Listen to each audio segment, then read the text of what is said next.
This is your kitchen.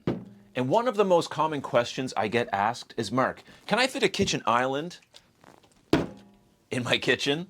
Well, if your hopes and dreams of a kitchen island is this, then likely not. Kitchen islands are at the top of the wish list for many would-be renovators. But what if your island came with a costly price? And I don't mean dollars and cents.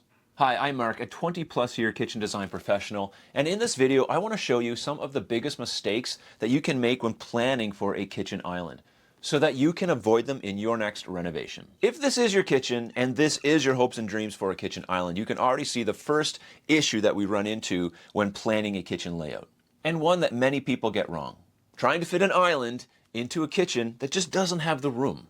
The number one thing in determining the inclusion of a kitchen island is clearance. It either fits or it doesn't, and trying to force it is going to be very frustrating.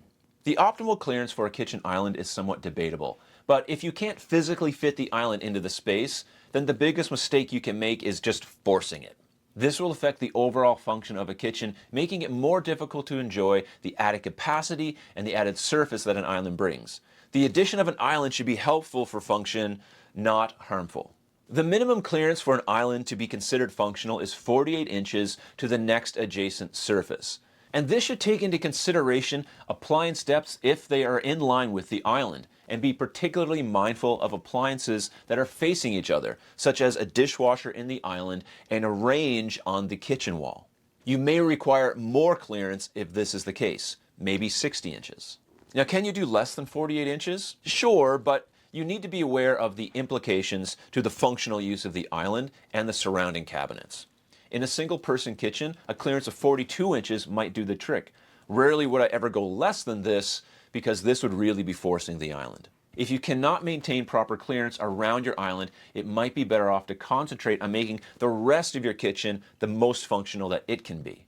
Or possibly consider a peninsula. Adding a peninsula will give you lots of storage and counter space without the need for that extra bit of clearance because it's attached. In the instances where a kitchen will not accommodate an island or a peninsula, then you could revert to a rolling cart. That's all I had. As long as you have somewhere to roll this thing to when you're done, having a little extra prep space at your disposal is always a bonus. However, in my clients' experiences, these rolling carts tend to be more of a hazard because they never put them away. They always just stay out in the middle of the kitchen, and they become more of a nuisance than anything else. Let my 20-plus years in this industry work for you, and connect with me for a one-on-one consultation. We'll spend an hour or so combing through the details of your kitchen renovation. I'll answer your specific questions, look at design options, give my recommendations. We'll see if you can fit an island, peninsula, or do you need a little rolling cart. All the details are in the description below. I hope to meet you. But hey, congratulations, you qualify for a kitchen island. The next big mistake that many people make is assuming that they can now insert an appliance or a sink into it. Now, while adding a sink or cooktop to an island might seem tempting, you need to make sure you know what you're getting into. Sinks splash water and can be messy. You'll need to make sure that you have enough clearance on the back and sides to make this work. Most don't think about this, but you'll need paper towel storage, dish towel drying space, and a place for your little bottle of hand soap. Unless, of course, you don't mind those things all being out and visual on your island. You see, the impact of those types of items are lessened in a more traditional sink location against a kitchen wall. If you have a sink, you'll likely want to have a dishwasher next to it as well. And now you'll have approximately 60 inches or more of your entire island dedicated to an appliance and a pretty useless sink-based cabinet. And yes, they would be located somewhere else within the kitchen, but an island is a really great opportunity to gain access and storage like bigger drawer banks or smaller appliance storage like microwaves or even beverage centers. And if your dishwasher won't fit and it's installed elsewhere, you need to be aware of the potential mess that you'll create when loading the dishwasher and the overall function of the cleaning workflow. And adding a cooktop could be a big mistake as well. Installing adequate ventilation in an island can be challenging. Downdraft systems rarely do the job well, and a hanging vent hood often looks a little bit intrusive, though they are the best option if you're going to go this route. If your island is also a seating place, consider the danger associated with grease splashes, boilovers, and the hot surface when in use. So if sink or appliance placement in an island is desired, I'd resist the idea of also having the added seating for this very reason. Along with this, if your island is not properly sized for the kitchen, you'll likely have appliance door issues between the oven and the dishwasher or other cabinets. If you don't have the proper clearances to work with, I would avoid trying to place an appliance in an island. However, if planned for properly with the right expectations, placing a fixture in an island can make for an efficient workflow, such as in a one-wall kitchen. It all comes down to the planning. But blindly adding a sink or a cooktop without considering these issues is a big mistake. In an effort to make our kitchens more open concept and socially friendly, we've trendized a kitchen island option without even realizing it. Seating. Just because you have an island does not mean that you have to sit at it. It could be trouble. Island seating is all the rage and is blindly added to most kitchens with the same disregard as OTRs and Lazy Susans. Yeah, I went there. I'm not saying that island seating is bad, but I am giving those of you who do not want it permission to have an island without it. You may just opt for extra storage on the back instead, which is also just a great idea.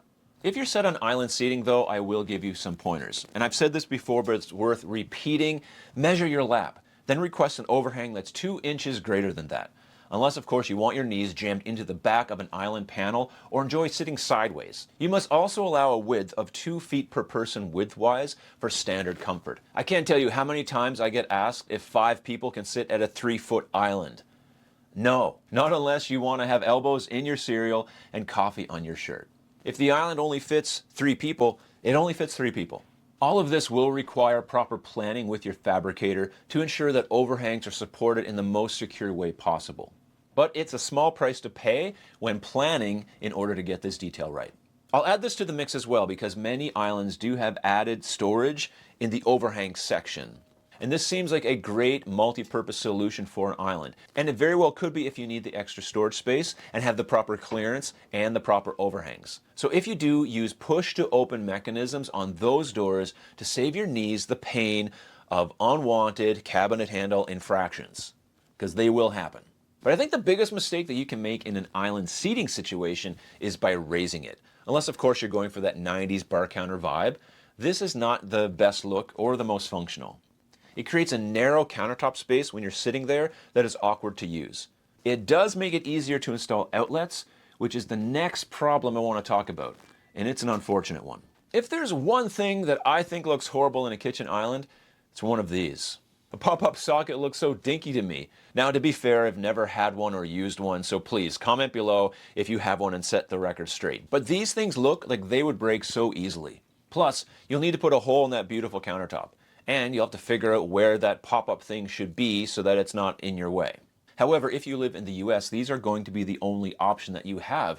The newest building code states that no electrical outlet can be below a countertop surface, meaning no outlets on the sides or front of an island. The reason for this change is due to the fire hazard and tripping hazards that cords can create when they are plugged in at the sides or front of an island. Now, I'm not an electrician or a building code expert, so if you're planning a kitchen island, be sure to find out the details from your municipality or the experts in your area, and then plan appropriately.